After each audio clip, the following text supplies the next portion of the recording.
Hello. Hey, I can hear you. I can't see you. There you are. Wait, there you are. How are you, Andy? Doing well. How are you doing? I'm doing great. Thanks for joining us via Zoom. Glad to do it. Hopefully I don't totally bomb for you guys, but Are you kidding? No, you'll be completely fine. Are you going to be sharing your screen or anything? yeah. Because I think I have that set up.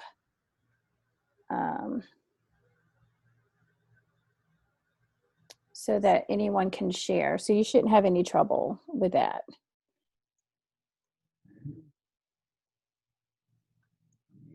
Scroll to the first screen and see what happens.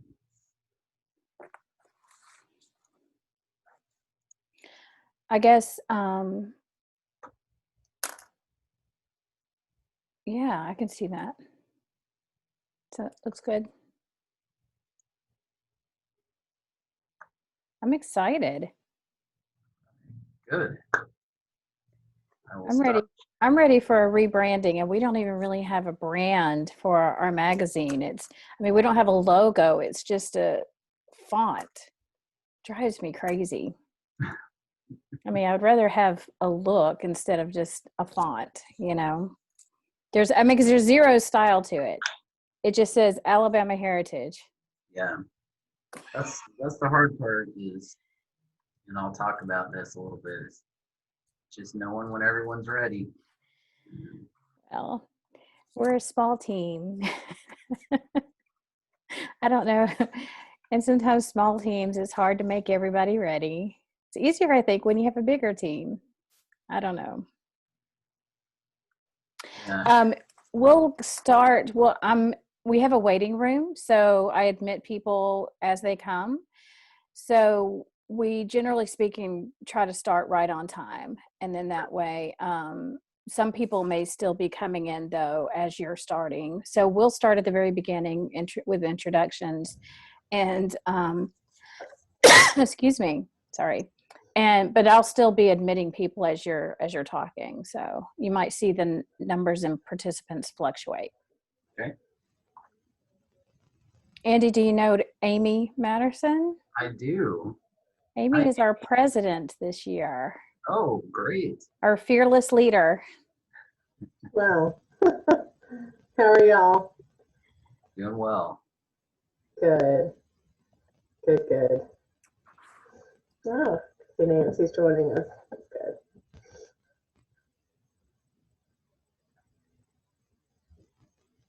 What I want to know, Amy, is how do you get yourself so well lit? I've got a light on here. I have a window. I got a window to my right, so I guess the side of my head has a big shiny spot, and then I got a light in front of me, but you're just like totally lit. I guess it's my webcam. You need one of these. I've got something like that. Here you go. Yeah.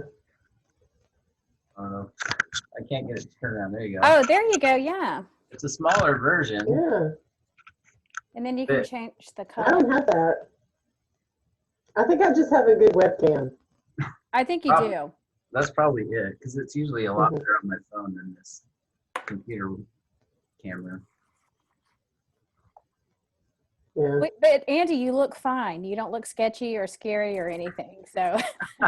Well, I was going for sketchy and scary, so dang it. But you need to work on your background. Have you seen the? I think we talked about this. The Rate My Room or Rate My Zoom.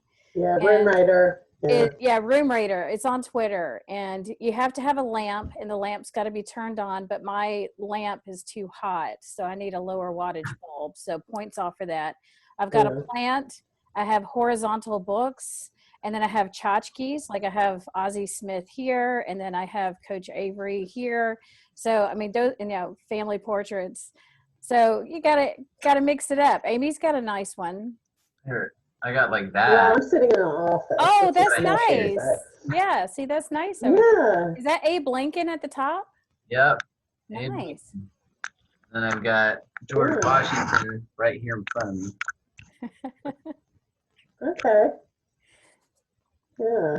See, we're all becoming experts on Zoom props. I need to move on my cups. I have my huge cup collection in view, so There you go. That's better. gotta move on my cups. Okay, She I does give have you. a lamp and book, so Yep, I give her a 9 out of 10 because her lamp is not turned on. And she Yeah, does, well, but she does have a plant, so the plant helps. I do. It needs to be watered. hello, Brad. Andy, what's up, Studley? Just That causing office trouble. looks vaguely familiar. Yeah. Good trouble? I hope so. It seems to be so far, but you never know. Yeah.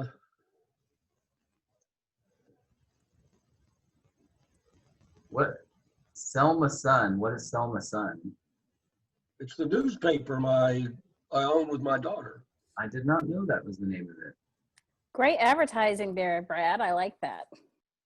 That's, that's what I'm here for. Writing off the time, Andy, also, we will have a few students who will be joining us from UA's PR school. Okay, great. Majority will be professionals, but we will have a few students from a upper level PR class.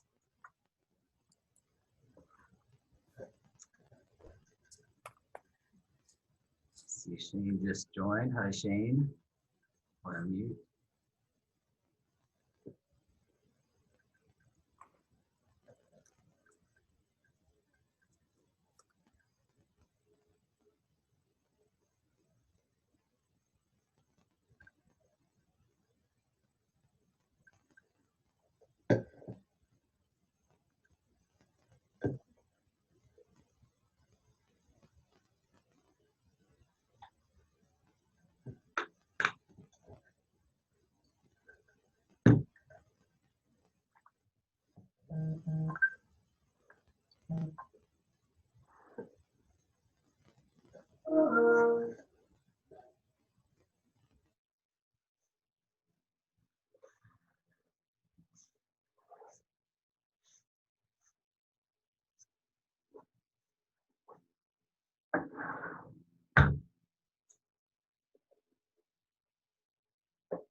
So, Brad, how is the newspaper going?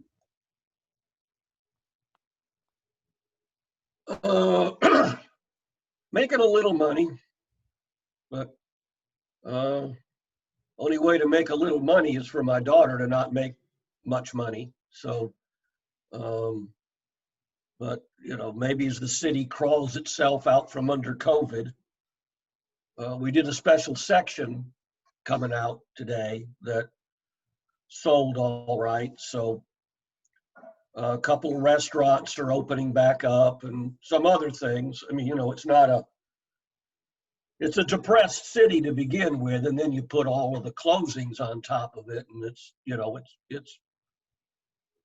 hard to sell ads to stores that are closed, but Yeah, for sure. we're doing all right. But they had a big, there's no electricity in Dallas County at all today, and won't be for days. Her house didn't get a tree, but the house across the street took a tree. The house next door got their deck ripped off. So the office next door to our office got the awning ripped off. So it was a big storm last night there. Yeah. Hey, Brad, how can we read your newspaper? Go ahead and give us your. SelmaZone.com. Excellent. You can, if you go up to it, and you can. We have a daily e-newsletter at 3, and you can subscribe online and all that stuff. But you can see the paper or get the daily upload. So, SelmaZone.com. Hi, everyone. Thank you for attending this year's Toolkit. Obviously, it's a little bit different than we would normally enjoy this event, but it's great to see everyone's smiling face. So I hope that you've enjoyed the content so far on Tuesday. Great content. I do want to remind you that we'll send out links to the recorded session on our YouTube channel so that you can review it later. And with that, in the interest of time, we'll go ahead and turn it over to Nancy so she can get us started for today. Can you guys hear me? You Yep. can hear me okay? Yes, ma'am. Yeah. Okay, good. After Tuesday, I just want to make sure. So thanks everybody for coming today. Just a couple of quick notes. If you've attended both sessions of the Toolkit, you will receive a Taco Mama discount card, and we'll send you some directions about how to get that. We're also going to hold a drawing for some Barnes & Noble gift cards and some from the Left Hand Soap Company, and you would have had to have attended both sessions for that one. Also, watch for a post-event survey in your email, and it will be coming from the PRCAWA Gmail account. So make sure you fill that out. And without further ado, I will introduce our speaker. So we have Andy North with us today, and Andy comes from a broad healthcare background, and he has worked across the board in marketing, including branding, social media development, research, media planning and buying, and comprehensive digital marketing campaigns. Andy came to Tuscaloosa in DCH in November of last year. It's hard to believe it's been almost a year. And he is the Vice President of Marketing and Communications for the health system. Prior to coming to Tuscaloosa, he led the marketing and communications for St. Dominic Hospital in Jackson, Mississippi. And there he brought forward a new strategic marketing planning process, among other things. Before that, he was a statewide corporate director for Catholic Healthcare West in Nevada. And while there, he worked on several pieces of legislation that helped the hospital save money and grow their business opportunities. And he ended up being Nevada's first ever recipient of the American Hospital Association's Grassroots Champion Award. Andy also lived in Argentina for several years and is fluent in Spanish. With those skills and involvement in his community, he was elected as the Las Vegas Latin Chamber of Commerce's first ever non-Latino board member. He is a fellow in the American College of Healthcare Executives. He received his MBA from the University of Nebraska-Lincoln and his BA in Communications from Brigham Young University. And he lives here in Tuscaloosa with his wife, Megan, and 2 sons and 2 daughters. So please welcome Andy. And also, please hold your questions until the end, and you can also enter them through the chat field for later. Take it away, Andy. Thank you, Nancy. You're welcome. I appreciate it. I appreciate the intro, and hopefully I can live up to half the stuff you read. So I'm going to jump right into it because I got a lot of stuff to share with you. And Nancy was telling me about the presentation that many of you heard on Tuesday. So I'll try not to rehash too much of what was said there, but what I heard is pretty consistent with my own experience. So we might have a little bit of duplication, but as Nancy said, let's see if I can get this to work. She already gave kind of the bio, but let me show you my first job. That was my first job. It was making life-size moving dinosaurs. So how I got from that to what I do now, I don't really know. It's a long, strange story, but when I was in high school, a guy came up to me and said, hey, I've got a an opportunity, do you want to check it out? And this was the first dinosaur I made. It actually sits in the Las Vegas Natural History Museum today. So you can go there, and hopefully it hasn't totally fallen apart, but that was my very first job. But I'm also from Las Vegas, and so that's my hometown. In fact, you see in the left-hand side of the screen there, Caesar's Palace. That's I lifeguarded there for a summer, as well as MGM Grand and some athletic clubs there. So I moved from dinosaurs to lifeguarding. But that's just a little bit of more background on me and where I come from. Before we get going on this, though, I wanted to point out a few things about branding. Before you start a branding process, you need to stop and evaluate your culture. Think about your leadership style, or the style of those who are going to be making the final decisions, and start with what makes sense for your organization. So I'm going to talk a lot about the work that was done in my last job in Jackson, Mississippi. And the start process there, the starting point, may be very different from where you might need to start with your organization. I mean, you may already be in the middle of a new branding effort. And so some of this may be old news to you. Some of it may be new. So start with what makes sense.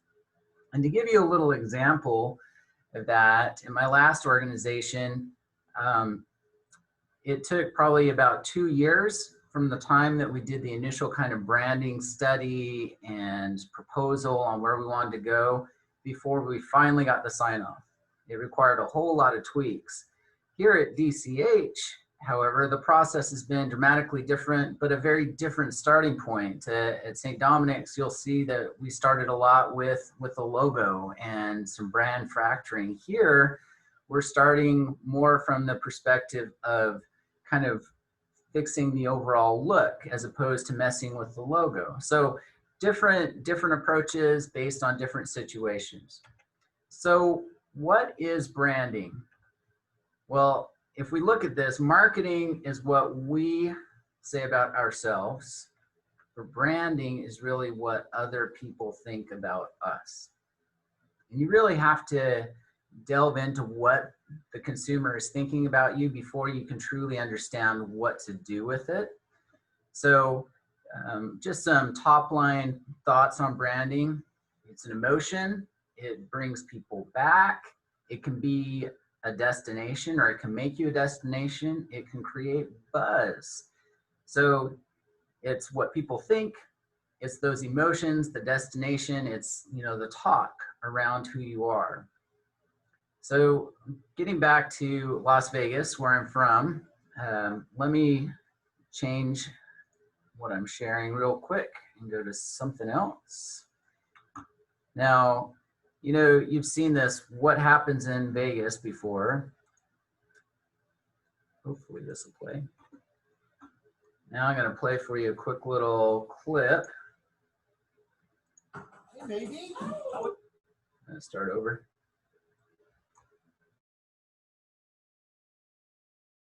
Oh, so much fun. Yeah? Yeah, I have pictures. Is that a sketchbook? Yeah. Finally putting my art major to use. There's the pool, the club, the after party. Selfie! There's so many selfies in here. Yeah. Oh, shopping. Oh, she's gonna hate that picture. Hey, baby. How was Hopefully everyone was able to see that. Yeah? Yeah? Okay, good. Yes, I it see came across just fine. you heads nodding. All right, good. So let me go back to where we were. So many of you probably already knew that tagline. They're actually in the process of changing their tagline, but the tagline is what happens in Vegas stays in Vegas. Now they're changing it from that to what happens in Vegas only happens in Vegas.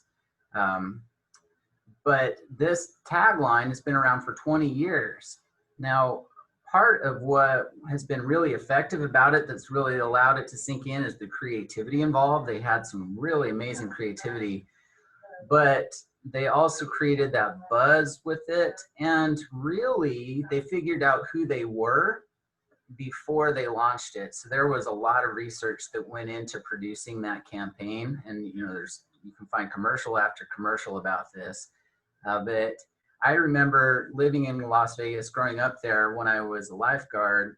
Las Vegas was more about, they were trying to brand Las Vegas as a family place. So I remember MGM Grand had a theme park with a whole bunch of kids rides. It was a total failure. In fact, you go there now and most of that is gone. And they started to figure out that really what they need to focus on was kind of that adult playground feel for Las Vegas. And that's where we started to see this campaign evolve and come out. So they figured out who they were. So that's probably the first piece of advice I give in branding is find out who you are, because branding is influenced by everything people see and experience about your organization. So if you don't know who you are, you're not going to have a good grasp of what everyone's seeing and experiencing and thinking about you. So effective branding is consistent, concise, clear, and holistic. So I'm going to get into some of that a little bit, but where do you start? So in the case of St. Dominic's, I'm going to take you down that road a little bit. And for me at that time, for our organization at that time, the core is really your name and your logo, but I hesitate to even put that up because your name and your logo are not your brand. It's just a really essential element of your brand. And oftentimes I was talking with my son about this last night. He's 14. He said, branding, that's a logo, right? I'm like, oh no, that's not what branding is. But it really is the core. And so you have to pay good attention to it. So branding 101, fusions help fractures hurt. What do I mean by that? I'll show you here in a second. But you remember Federal Express. I don't know if you ever saw this old logo. I believe actually the Federal Express logo when, what was that movie where the plane crashed and the guy talked to the volleyball for several years? Anyway, they changed that logo. The old logo looked like that with the kind of the purple on top and the white on bottom. And they went to this new logo as they started to subsume other brands. So you see here, they've got a variety of different brands that they were able to kind of do a theme and variation with on that logo. And what they were trying to do is create brand fusion, make a more consistent look. Because you see there, that van on the bottom right, FedEx Kinko's. Kinko's was a separate entity entirely, sorry, and they bought it. In fact, Kinko's no longer exists. It's called FedEx Office now. But they took them through a process of merging the names. And then when it made sense, then they dropped the Kinko's entirely and put Office underneath it. So they went through a process of not only changing their logo, but creating a methodology for new brands to become part of their master brand. So they were trying to eliminate fracturing. So brand audit and baseline. What you need to do is conduct an audit of the materials you already have existing and determine consumer perceptions. And as an example of that here at DCH, one of the first things that I did when I came on board was found out what we already had in place. We were already working with a company for online brand management, saw no need to reinvent that wheel. We just took it and tried to refine it a little bit. But you may need other materials to be able to determine perception and determine how best to proceed. Let me share with you a little bit of research that we did at St. Dominic's. Mad Genius was a company that we used to help us with some of the kind of person on the ground or man on the street interviews. When you need to go to a hospital here in Jackson, what hospital do you usually choose? If I need a hospital, I would go to university. Baptist. I live in Brandon, so I go to River Oaks. St. Dominic's. Probably, I guess USA. Probably Baptist. St. Dominic's. Okay. I go to UNC. You do? Okay. Did you know that the club is affiliated with a local hospital? Is it St. Dominic's? St. Dominic's. Yes, St. Dominic's, right? Yeah. Yeah. I did. And it's St. Dominic's as well. Okay, thank you.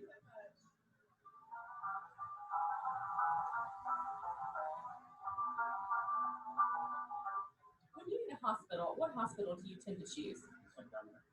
Okay. St. Dominic. St. Dominic. Oh, okay. St. Dominic. St. Dominic. Either St. Dominic or St. Dominic's. Probably River Oaks. River Oaks? Okay. Or same thing. Okay. Did you know that the MEA clinics are affiliated with a local hospital? St. Dominic's. Yes. No, I did not. I did not. I did not. You care to guess who they might be affiliated with? Yeah. You know which one it is? Dr. Lucas was affiliated with St. Dominic's. Didn't it? You know that it. St. Dominic's. Okay, so there's a lot going on there with that, but St. Dominic's had a whole bunch of sub-entities. They had a bunch of clinics. There was what's called MEA clinics. Those clinics were branded MEA. It was a separate physician group that was purchased by St. Dominic's eventually. Not a lot of people, as you saw, knew that MEA was part of that. The first part was fitness facilities. And those fitness facilities, they said the club, and then below it, it'd have like the little St. Dominic's logo. But as you saw, not a lot of people knew that it was affiliated with St. Dominic's. Yet, when they asked the question, where would you prefer to go? A lot of people said St. Dominic's. So pretty good desire, or a good baseline, which I'll get to in a second for the brand. But as far as penetration amongst these sub brands, a whole lot of fracturing. There was different logos going on. You see here, Healthline was at one of the fitness centers. You got the two crosses and Healthline. It doesn't even look like St. Dominic's really, unless you really know those crosses. Same with outpatient rehab. These were some of the campus signs. In some cases, they were using just the crosses. In some cases, they weren't even saying the name of the hospital, or they would drop the apostrophe S. They had a whole separate logo scheme where they added a heart to it for the Heart and Vascular Institute. We had a spa, or two spas actually. And you can see in little tiny crosses hidden in there. There was just a lot of fracturing going on with the brand. So that was the intent of that video. There was also a bunch of consumer surveys that were done at the time. And the reason why we did those surveys, and it was surveys as they were entering the building, we did it at all of these outside clinics as well as the hospital, really just to try and find out how well people recognized our brand in these subsidiaries. And other than being at the hospital, people did not recognize it very well at all. So there was a lot of fracturing going on there. So we had to determine how to create better fusion, or how to create a more cohesive brand. So this was the strategy we adopted here: a single logo signature, brand identity system. So it's about a 60-page book that went over everything you could think of, and that's the graphic standards. So you can see this is just pieces of that. We went ahead and showed the logo, and you might also notice we brought the crosses down, so there's a little bit tighter of a lockup, so they weren't floating so high. On the bottom left there, you see department facility. So we were creating a process like FedEx did for adding those facilities in. So really what you're seeing here is a whole lot of housekeeping, cleaning up. And this is where we decided to start, because there was so much fracturing at St. Dominic's of that brand. Here's an ad where we really started to use just that logo by itself. The stationery is something that we tackled early on as well. We completely redid the stationery, so it featured more of that burgundy, the logo by itself. We got rid of all of these subsidiary logos. And you see down in the bottom left of that letterhead, it says St. Dominic Health Services. We did the same thing on the cards. If there was a subsidiary organization, then we put it in the text below rather than part of the logo lockup for the most part, unless it was signage. And you see in the top left, and I'm going to talk about this in a second. It says wall frames, portrait, 7.8 by 7. That turned into probably about a 2-year process to replace about 1,000 signs within the organization. And you see there kind of in the middle, the orthopedic center. The doctors liked the AE spelling, so that's what we went with. But you see more consistent look rather than kind of that dark signage. Same thing with the external signage. You saw the sign before where it was just the crosses by themselves. Now you've got the St. Dominic's logo right there across the top, very clear and a lot more cohesive and consistent. And that's what we spent a good amount of time at the front end of the branding process, just trying to fix everything. The MEA clinics, we added we changed the colors of their logos. They were black or blue and orange. We changed them to the burgundy and black, so the colors were more consistent, and then said a service of St. Dominic's. And by the time I left, the doctors were interested in just going to the St. Dominic's logo. So they were seeing the value of this brand fusion effort. Probably the biggest piece of advice I would give when you embark on something like this is to be persistent and patient. And like I was saying in the beginning, each organization is different. At St. Dominic's, as an example, I came in and said, we've got a lot of fracturing. That video you saw was in 2011, not long after I got there. I started that process. It took 2 years to get buy-in before they finally said, okay, let's start on some of these things. So it was a long process of just continual persistence, changing things, coming back to the table. Now DCH is in a very different place, and that we have a council that we work through, and there really was a good appetite coming in to make some change. Brad, who's on the call, he was in the middle of starting up the process for evaluating the brand, so that was very helpful to come in and have a lot of that effort already done. So I don't know how long all of that took before I got here, but by the time I got here, we were at a different place and ready to start with different things. So you see at the bottom, DCH Health System, the logo, haven't really messed with it. So what we've been working on instead is the look and the feel of the ads, and we've changed up the tagline, which you'll see around our campuses. Let me tell you a little bit about another piece of branding. Mayo Clinic, in 2003, they funded a national study, but they did not name themselves within the study. So those who received the study had no idea that it was from them. And people were asked who they would choose to go to for healthcare if insurance and money and travel were not an issue. And the responses were unaided, so they weren't given choices to respond to. 19% of people who took that survey responded that they would go to the Mayo Clinic. And then when a follow-up question was asked, well, what about other institutions? You know, when they would name a first choice, what would be your second choice or other options? 8% more responded that they would prefer to go to the Mayo Clinic.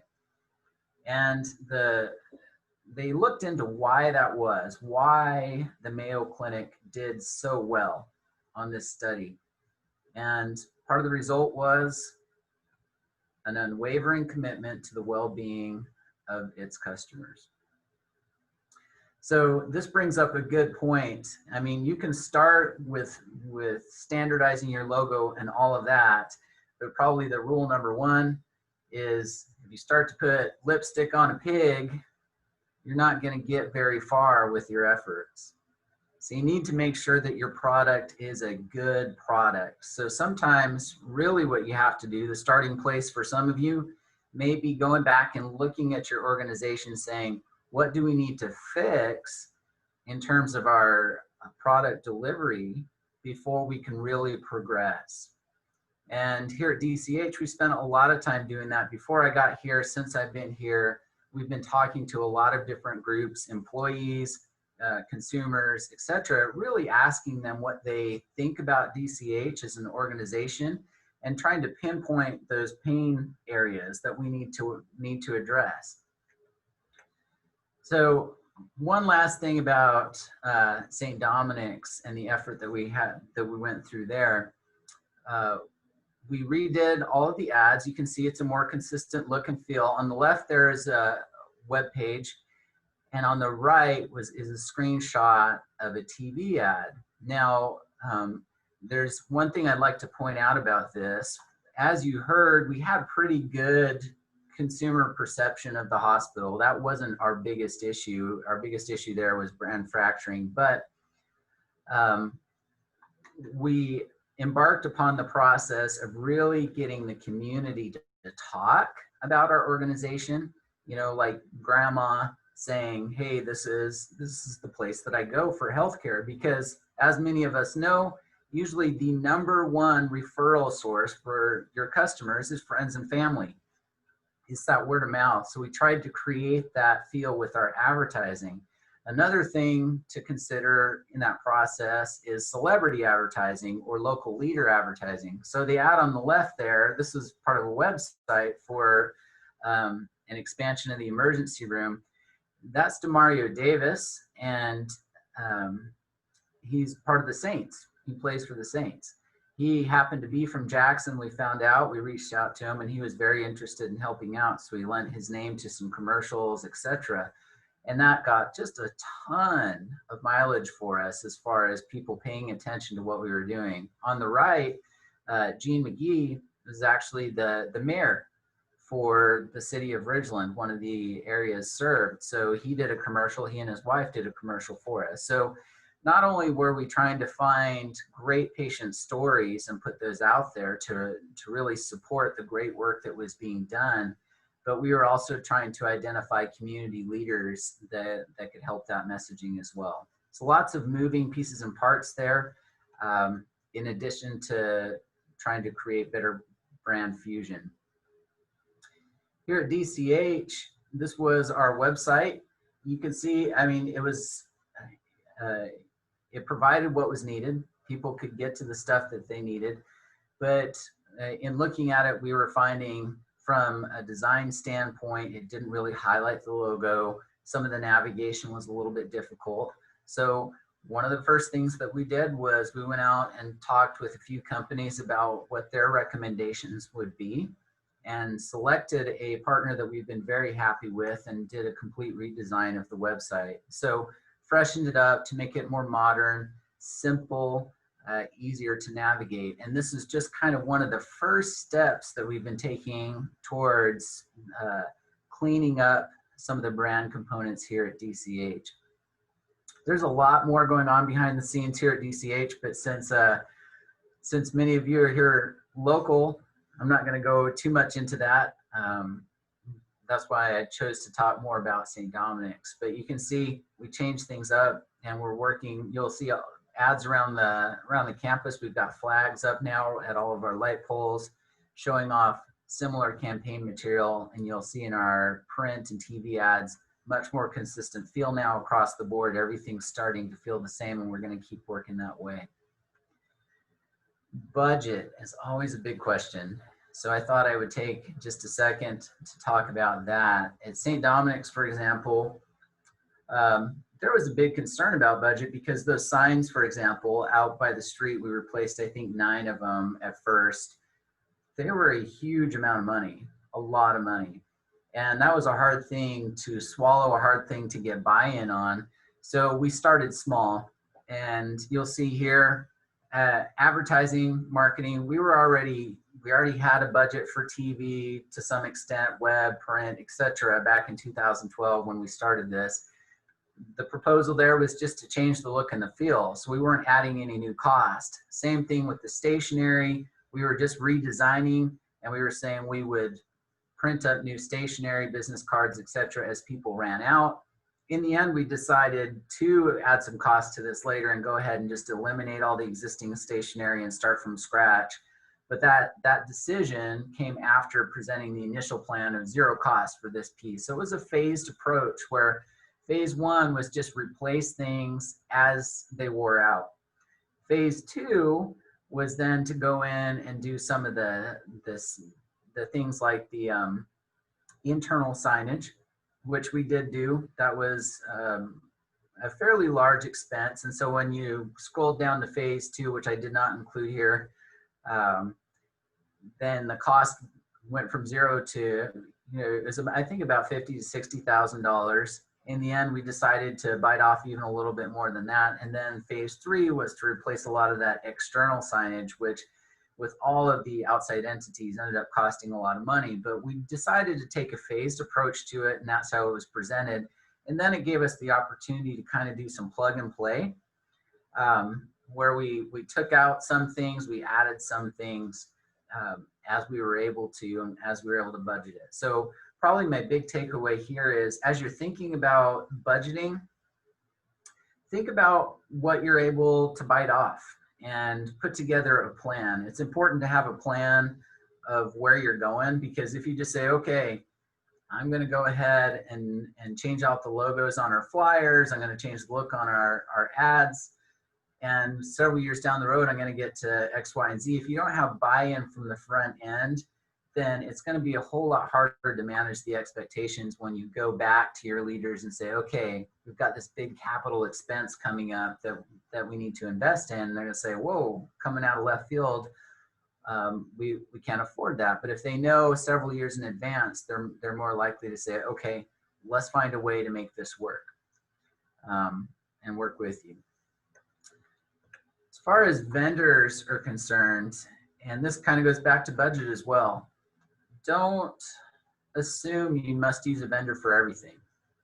I mean, in some cases, like our website for DCH, when we went out and started looking, we decided that we wanted a partner that really was going to be more full service, that was going to help us with the design and just really get that process up and running, give us advice on how to do best practices. But that's not always the first step.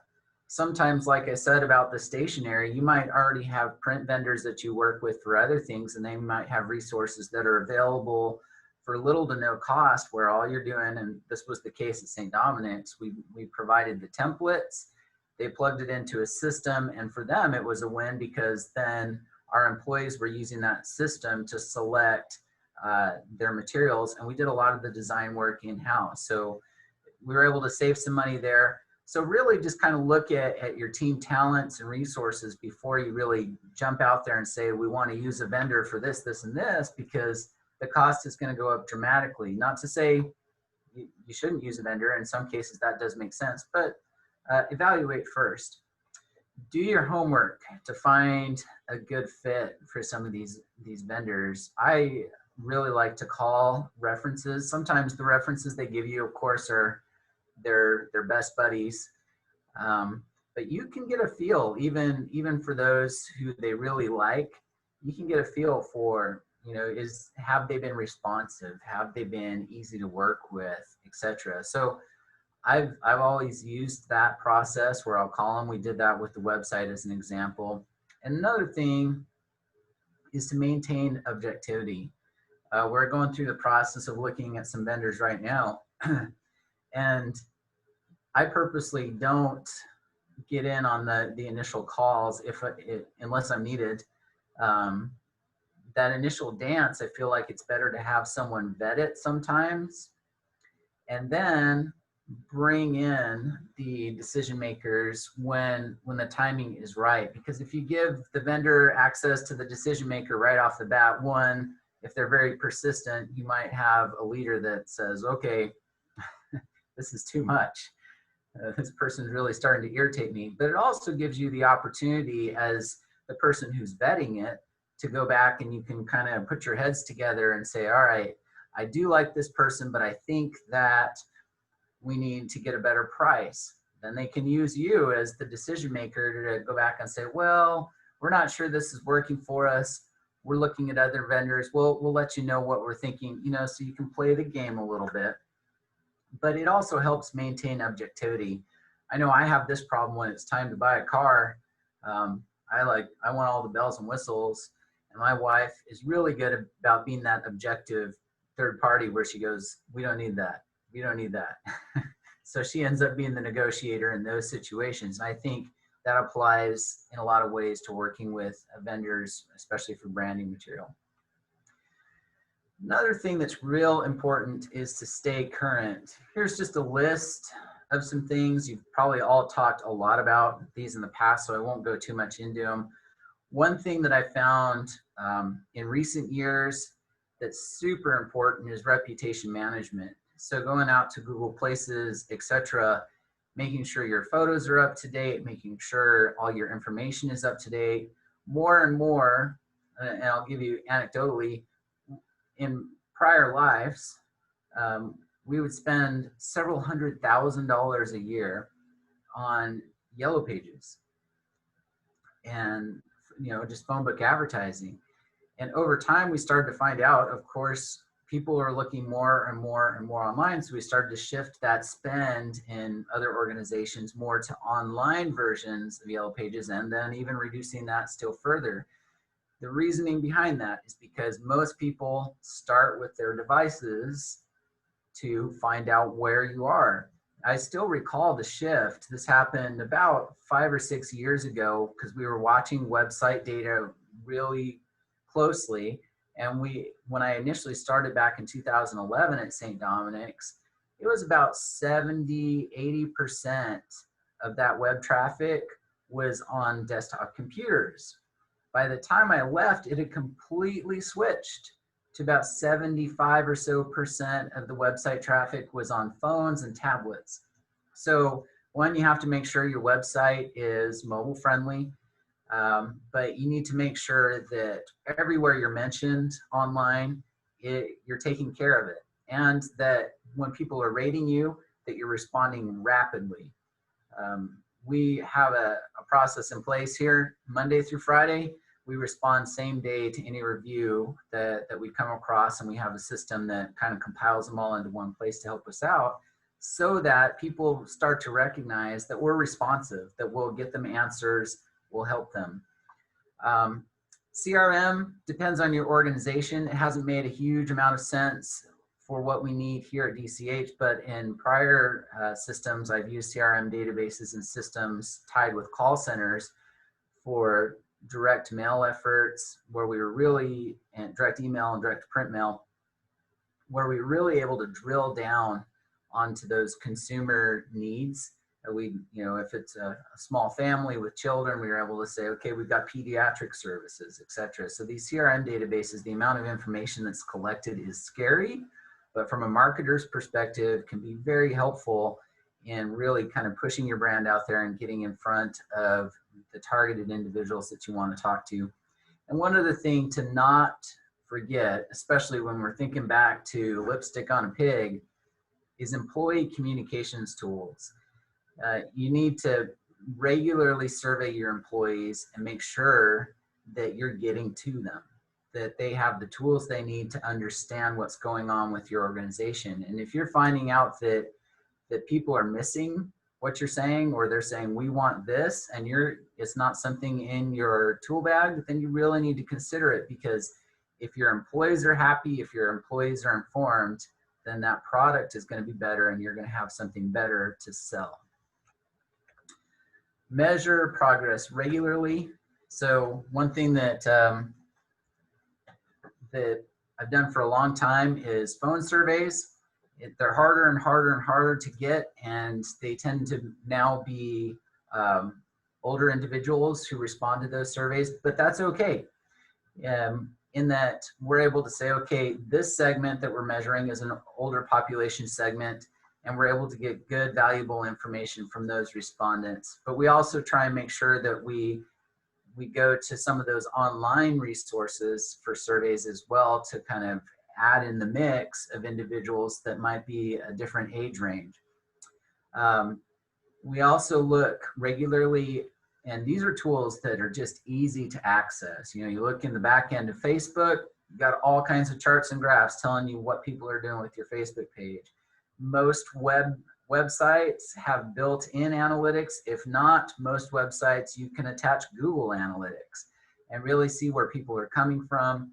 So I would say, if you don't have the expertise for that and your website currently does not have good tracking, that would probably be a great place to look at hiring a vendor to customize the Google Analytics for your website so that you can see who's tracking you, who's looking at you when they're reaching out to you.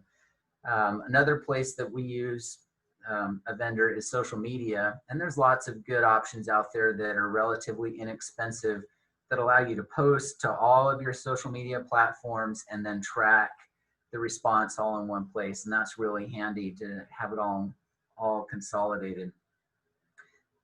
Back to brand management, it's increasingly important to move your money and your efforts towards ratings tracking and fixing those online places. Like I said before, I won't go too much into that. And then consumer focus groups and surveys, those are invaluable. I can't tell you how many focus groups that I've done over my career where I have found information that I hadn't really suspected. You know, I went into it with one notion of how things should be and came out of it saying, okay, maybe I should reevaluate. But you should always try and pair focus groups with surveys.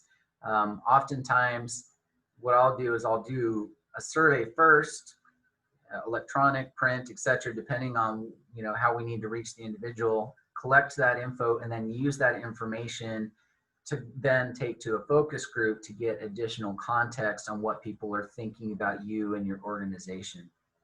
And then again, employees, don't forget the employees. We've started here at DCH a quarterly employee survey process, and at first it got off to a slow start, but now we have huge numbers of employees that respond, and the information has been incredibly useful for us in helping to determine what we need to work on to make a better brand. And then finally, like I said in the beginning, you need to do your research at the outset so that you know how you're doing. And then you need to do some research regularly along the way so that you know how well it's been going. So these first two bullets come from phone surveys that were done at St. Dominic's, and people were asked and they're a very competitive market. Here at DCH, we're the sole provider of acute care, but in Jackson, there's about 7 different hospitals around the area that we were regularly competing with. And we asked the question, when you think of a hospital, what comes to mind first? And it's hard to move that metric when you're in such a competitive market. You might go up a percent one month or one quarter and then back down again. It fluctuates a lot. But what you're seeing here is over 10 years, we increased our average. So that up and down, when we took that into consideration, by 9% through just really trying to standardize our look and our feel. And like I said before, we were already doing pretty well on where do you prefer to go, but still through the process of not only making better synergy for the look, the feel, but also really connecting with some of these internal entities on how to create better patient satisfaction. How could we support that? How could we support employee satisfaction? All of those things combined to a 7% average increase over 10 years as well. And we also, just a parting story, in Las Vegas, went through a very similar process for 3 hospitals there. And I was there for about 8 years.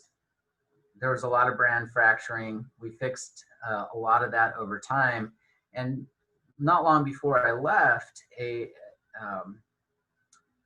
medical clinic, just an independent physician practice with several physicians, came and said, we want to use your name and logo, but we don't want to, at the time, physicians couldn't be employed in Nevada directly. So, but they wanted to use the name. So we went into some negotiations that included a variety of parties where we said, okay, you would have to use our same standard of care, and we would have to put into place a process for us to review that standard of care to make sure it's up to our standards. My part of it was I worked with the company on a brand valuation. They pulled in information on how many national comments we're receiving in the media, local comments. They looked at our logo system, our brand standards, and they came back and said, okay, here's what we suggest you propose. And they came back and said, we propose $250,000 a year for them to use your name. Took it back to the physician group, and they said, they looked through the report and said, this looks pretty comprehensive. Okay, let's do it.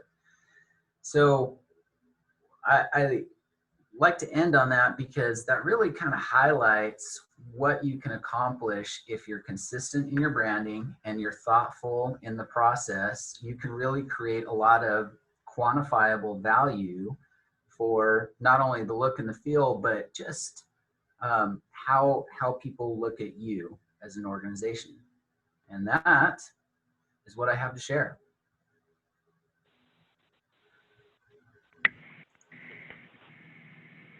Jump in with any questions. Don't be shy. Hey, Andy, I'll start. A couple of questions, I guess, about the website redesign, because that's something that I'm looking at for our group as well. And first of all, maybe the first question should be, how frequently should you give your website a refresh? Because I don't want to change it too soon after already changing it. It's been maybe 7 years since the website was updated, but I feel like it's ready for a refresh. And I don't know if that's too soon, or maybe I should have done it before now. That's the first question. But the second question too is like working on those, the navigation, because I know that you changed the navigation on the homepage, and that's really important. And I didn't know, because you don't want to have too many buttons or too many ways to get into it. But I noticed like you had, and I don't know if this was on the old website, but you had the, I guess it was like pay a bill online. And I'm wondering if you guys used analytics to determine which were the hot buttons, so to speak, to determine what would be used most by your clients or by doctors or anybody else. How did you determine what was the best way to go about that navigation route? Great questions. So the first one, when we started looking at the various vendors, the vendor we eventually chose, and I'll let you know, the vendor we work with is called Scorpion, but they and others were pretty consistent in saying about every 3 years is when you should kind of reskin your website to make it a little bit more consistent, make sure that it's up to the current standards as far as the development of website platforms, et cetera, or like, what am I thinking, Chrome, et cetera. Is it consistent? Is it going to work well? So that's what we consistently heard, and that seems about right to me throughout my career. If you let it go a little bit too long, then people stop losing interest in it, and it's just really not up with the times. For example, one thing I've noticed over time is an increasing focus on a good search component to your website. It used to be that search was just like a little tiny dot in the corner of your website if you had it at all, but people are so used to going to Google and Bing and typing in what they want and finding it, that your website really, really needs to be good at offering that as a service, so that not only when they come to your website, they can easily use it, but also when they're using some of those web servers, or those engines, that Google, for example, will be able to point directly to the page they're looking for. As far as architecture of the website, that is a really tough question. What we did is we went and asked our employees, we asked consumers, what is it that you're using? We also had some web analytics on the back end, and then also there's a little bit of experience from doing this. I've probably redesigned websites about 15 times over my career, but you get a feel for it after a while. But really, consumers were telling us that they wanted a simplified look and feel to things. Just wanted to make it as easy as possible. So there's some give and take, I think, as well in a website. You'll see there's things that we're still not incredibly happy with on our website that we're working through on a daily basis. I know HR was meeting with Nikki across the hall today to say, okay, we need to tweak this so that it works a little bit better. So probably the biggest piece of advice on a website is, yeah, there's lots of research out there, but don't let your website sit without, you know, going through a continual or ongoing process to update it, because you'll miss the boat. That's great. Thank you so much. Sure.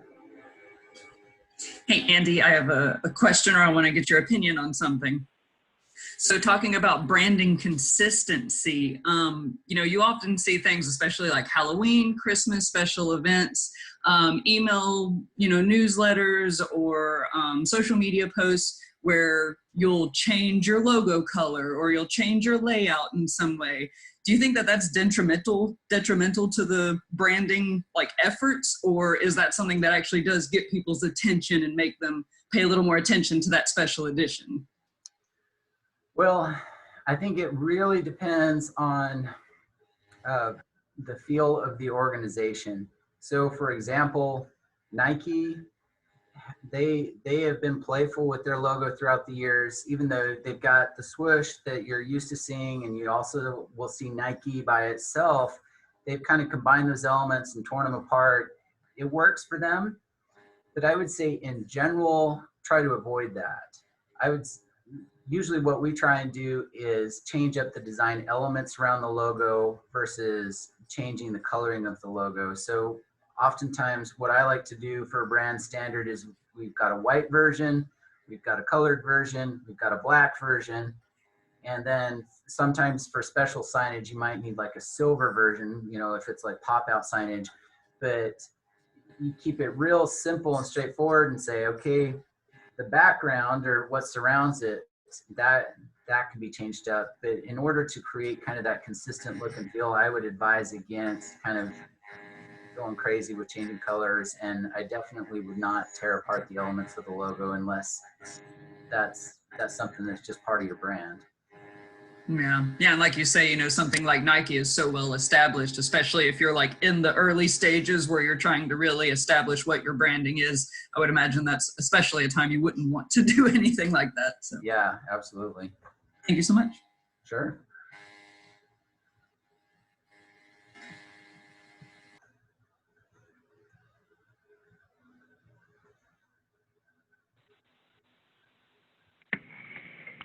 Any other questions for Andy?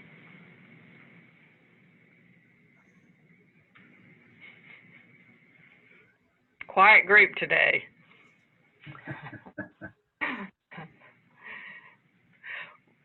Well, thank you very much. If no one has any other questions, thank you so much, Andy. And again, watch for that survey, the post-event survey, and please give us your feedback on both sessions if you attended both sessions. So, Amy, I'll give it back to you.